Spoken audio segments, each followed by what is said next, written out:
I am indeed most honored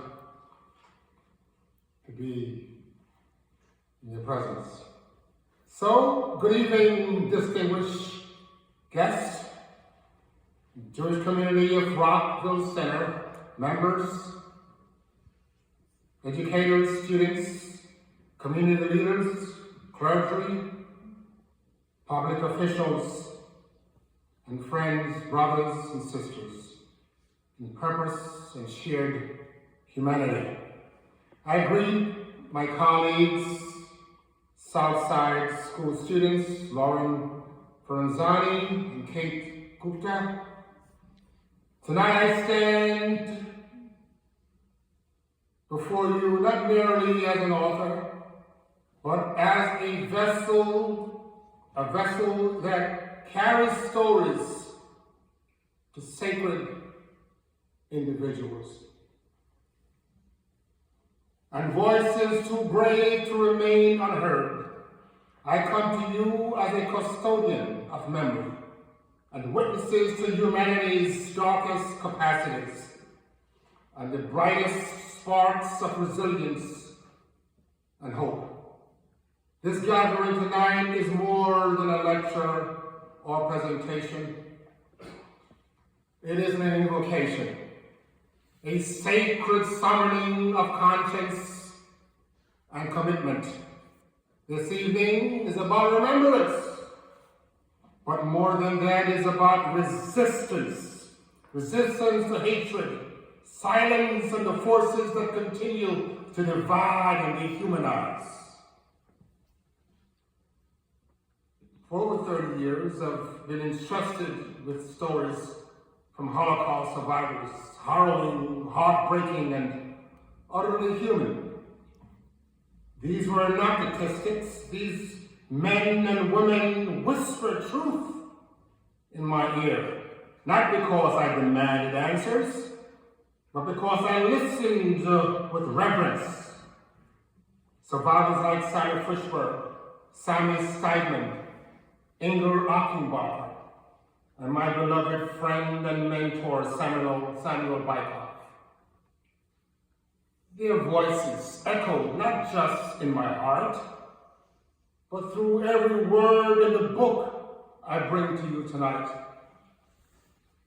One of humanity's darkest hours, the untold story of the Holocaust. It's a curriculum in a book. It is not merely a book.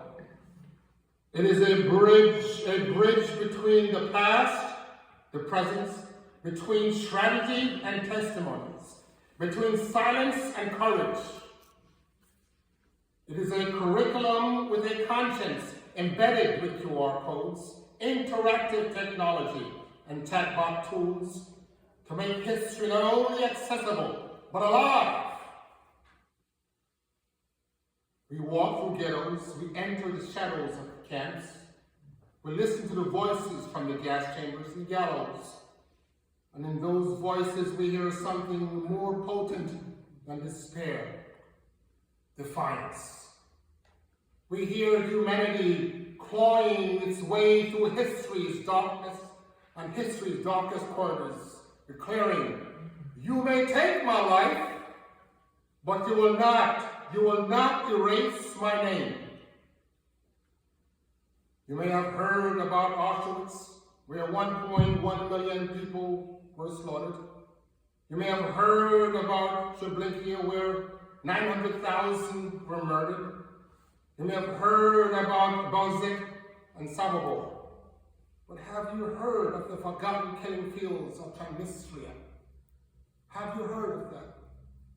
Bogdanovka, Babi Yar in Ukraine. You hear everything about everyone else, but not about Bogdanovka, Babi Yar. Well, in Babi Yar, more than 37,000 Jews were massacred in less than 2 days. In Bogdanovka, Ukraine, over 54,600 Jews were slaughtered in less than 14 days. It was there that Samuel Bykoff, a child barely 2 years old, was carried through the snow soaked in blood. His mother refused to let him die where so many fell. He lived. He bore witness. And decades later, Samuel, my mentor, walked with me on that sacred ground where 29 members of his families were murdered. We stood together, two sons of survival from different genocide, linked by a shared cry, never again. So I must say this clearly, never again is not a Jewish cry alone. It is a human cry. And tonight I ask every heart in this room, do you hear it? Will you answer it?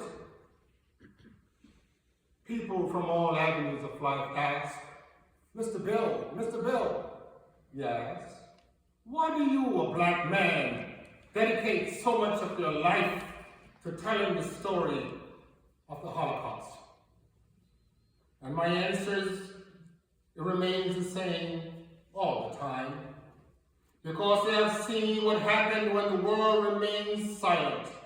I know the stench of injustice. I know the pain of having your humanity reduced to a threat. When I study the ghettos of Warsaw, I see the ghettos of Detroit and Harlem and in Chicago. When I read about yellow stars, I remember the red lining and the Jim Crow. When I see the cattle cars, I remember the slave ships. Our pain may wear different uniforms, but the cry is the same. And now, allow me to speak from my soul, my heart, with unshakable moral conviction. On October 7th, 2023, the state of Israel was attacked by Hamas. Terrorists stormed peaceful kibbutzim, raped the women, beheaded men, set homes ablaze, and slaughtered innocent Jewish lives, babies in their cribs, elders in wheelchairs, children at play. They did not attack the soldiers. They attacked the soul of the people. And I ask you tonight, what do you do when evil crosses your threshold and it sets your house on fire? Well, you extinguish it. You rise, you defend, because justice without defense is not justice. It is surrender. Israel has not just the right, but the duty to defend its citizens, to uproot the evil that threatens her existence. So to say, not in revenge, but in a moral clarity, you will not murder our people and go unchallenged. And yet, some in the world are confused. Some point out fingers at Israel for daring to fight back. But I ask those people, where were you? Where were you? And where were your tears when the babies were butchered? Where were you? And where were your voices when older people were burned alive? Silence in the face of terrorism is complicity. If your daughter were kidnapped, would you not go to the ends of the earth to bring her home?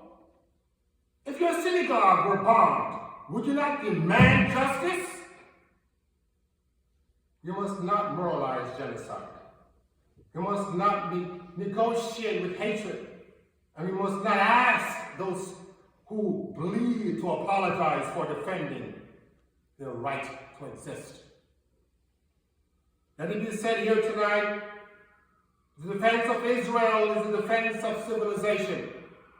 Because when a nation rises to protect its innocence, it affirms a sacred truth that life is worth fighting for.